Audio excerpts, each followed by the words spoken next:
po kami for my ultrasound, guys. Yun nga po yung na-explain ko po dati po na lagi po akong sumasakit po yung right side ko, bandang baba, yun.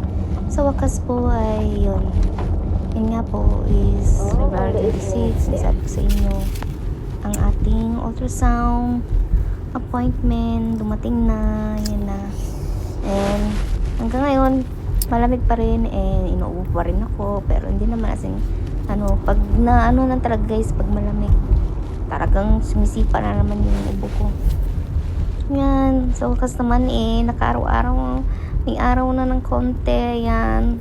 Masarap po sa pakiramdam sa araw na yan.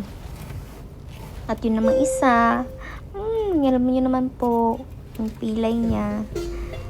So bali bukas po ang kanyang check-up po para tanggalin po anong another x-ray and everything. Yan naman everything natin guys. Malabas na naman. The payment is not here. Ang dami pong It's in the building. That's why it says keep the sinabi ko ticket sa inyo with guys, you. This means payment is in the building. kailangan yung lahat ng ating mga katawan kailangan ma-check. Yun po talaga ang importante guys, kasi this year need talaga natin focus po talaga tayo dyan.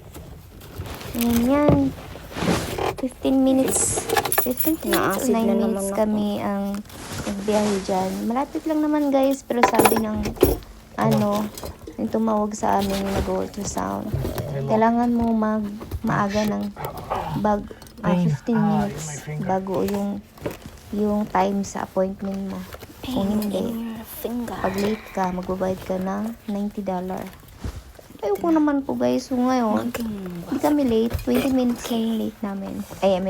Yung napaaga nga po nga. Napaaga siya guys. 20 minutes.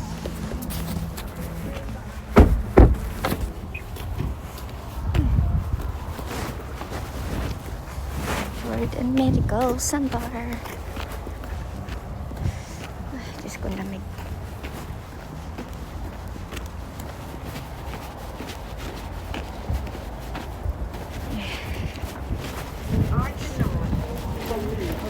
Dito na ako guys, pagpasok siya nauna so ngayon kasi ako din, akala ko may harang siya na salamin din, so parang bukas pala. Oh my god, tignan niyo naman yung right side, yun yung bukas. It's here, so nakakatawa.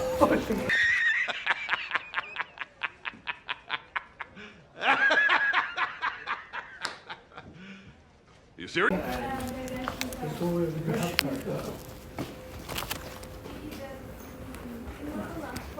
Good afternoon. Your appointment today? Yeah. Yeah, 20 minutes early, just as. Oh yeah.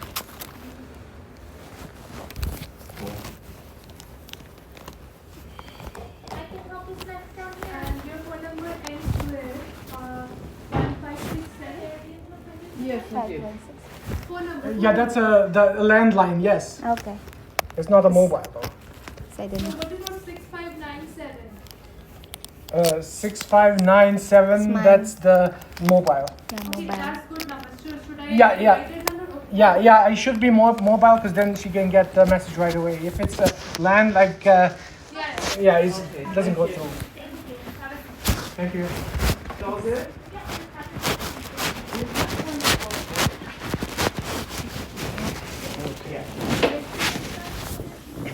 A few moments later.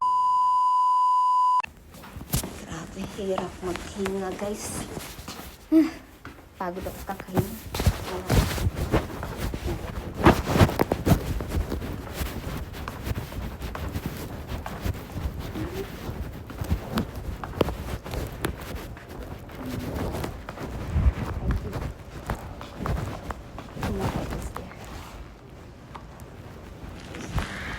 Ayan guys, natapos na rin guys, galing ako sa loob. Yun na yan, tinanong ko pa talaga yung ID ko. Oh my goodness talaga guys. Makalimutin na talaga ako guys. Oh my goodness. Yung ID ko, sabi ko, nasa wallet ko na pala. Oh my god, nagtanong pa talaga ako. So, ayan. Ang daming ganap. So, talagang napagod talaga ako dun sa, okay? Sabi niya ganun, okay. Hinga uli ng malalim. I-press. Kailangan i-flat mo rin yung tiyan mo. I-flat ko talaga. Yung ginawa mo, i-press ko yung kamay ko. Tinulungan ko sarili ko. Oh my God, guys. Kaya hate ko talaga yun. Natin. I have some rooms over here. I'll just get Let's her go. Thank you. Oh my God. It's fun. What did she say? Yeah, I saw the home start too. She was driving. We have it or you don't? Nothing saying, but he Nothing? said 2 to 3 days to doctor can, Yeah, it's normal. yeah. It goes to radio. And also, I'm just tired to take a breath. Yeah, that's It's hard, oh my God. Can you cough?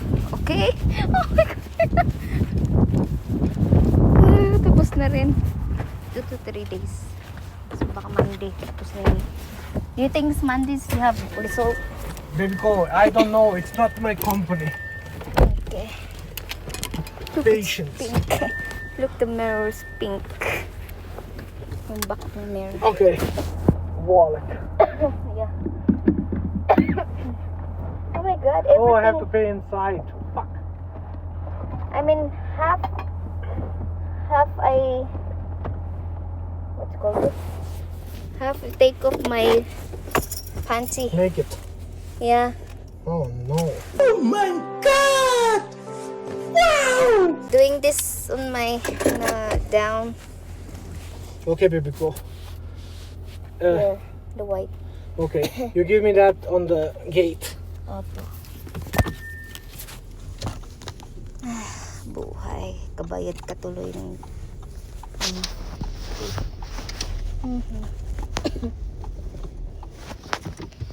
Ayan, natapos din.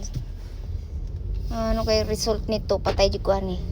Patay tayo. Oh, because it's heavy. Heavy stuff.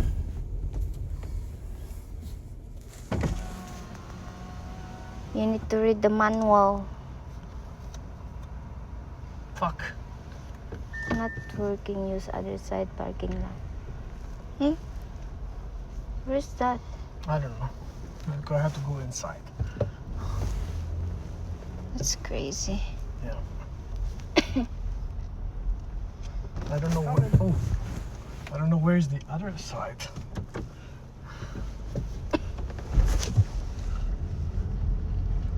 Better I just park here and pay inside. It's not working.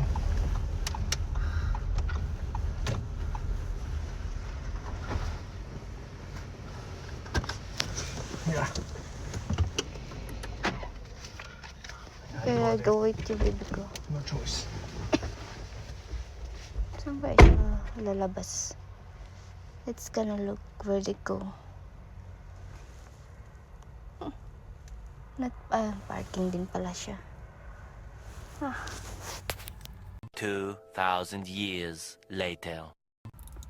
Ayun guys, tapos na ang ating ultrasound. So, i-check niya po kung mayroon tayong timba ko lang pito cloud. Tawag nito. But dito sa right side, ano bang tawag niyan? Kalimutan ko guys. Basta abot dito sa side pag nagubuhat ka ng mabigat. And siguro sa pag kumain, trabaho agad. So, parang ganon. So, pero hindi naman siya sa as in sa itaas ang sumasakit bandang baba. So baka muscle pain lang, pero pag nagtatrabaho kasi ako guys, after pag umuwi na ako sa trabaho, sumasakit na siya guys, parang kumikirot ng ganyan, ganon siya, sumasakit siya. Hindi ko alam kung pero inano din niya dito sa may ultrasound, dito sa may bandang baba ng aking puson, ganun. Okay na? Oh, inside lang palang bayad. Yeah, everything inside. Yeah.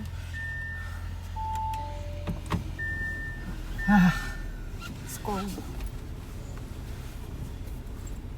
-2 na because the sun. I hope Ayan lang nobody's guys. behind me. Update natin. Ay, ayun guys. Nandun po siya sa loob ng office. So, di na ako bumaba. Sama rin pakiramdam ko guys. Parang duduwa or something. Ano yun? Hindi yung acid ko guys. Sumano na naman. Yung parang sikmura mo. Parang kakaiba. Yung parang basta. Hindi mo maintindihan. Para kang hindi ko maintindihan. Basta yun. So, siya is mag-work mo na siya. Kunin niya yung mga yung materials niya sa trabaho. And gagamitin niya sa work. And then, ako, hatid niya ako pa uwi. So, sana no, marunong natin mag-drive. Sa sitwasyon ko, marunong mag-drive. Diyos ko po, hirap din mag-drive guys. Kasi, hindi ko alam kasi yung katawan natin iba na. Ang daming nararamdaman. Ay, naku mga ka-everything. Naks. May bago na tayong hindi na guys. Kasi lagi kasi akong guys Guys. Ayan, ganun. So, ngayon, I feel, guys. Yung parang, ayun, sumasakit na naman siya. Parang kumikirot siya ba? Yung pagtama niya ng yung parang sa ultrasound, yung dinadaanan niya pag ganyan, parang dun talagang nafe-feel ko, parang dun kumikirot. Oh my god, ano kaya yun? Sa banda dito talaga sa right side, baba, tsaka itaas, hanggang dito. Inano niya. Kung may problem ba ako dito, syempre, delikado yun.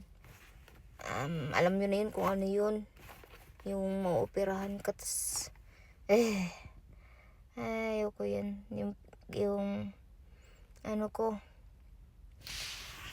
Basta, sakit lang siya guys. Hey guys, naisip ko rin appendix pala. Sakit siya, tapos may back ko pa. Ang hips ko masakit. Sa trabaho ko, sobrang dami kanina. Nakakapagod. Naantok na ako dun Ngayon, siguro nakita ko ng yung nag-ultrasound.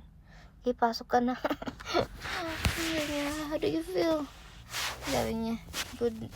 I just feel so, UPS, Sino yan? Ay, naku. Grabe mga UPS. Hanggang ngayon, hinahatid ang mga, mga package. Kami ang naglalagay niyan, guys. Kaya, bye-bye kayo sa aking, vlog sa YouTube din. Sa YouTube natin kunti pa lang nag-subscribe dun 4,000 plus pa lang guys. Then meron din ako mga na-upload na short video, manood din kayo guys kasi nakakatuwa din. Kasi mahilig kasi ako sa mga pusa. Mahilig ako sa pusa kaysa sa aso.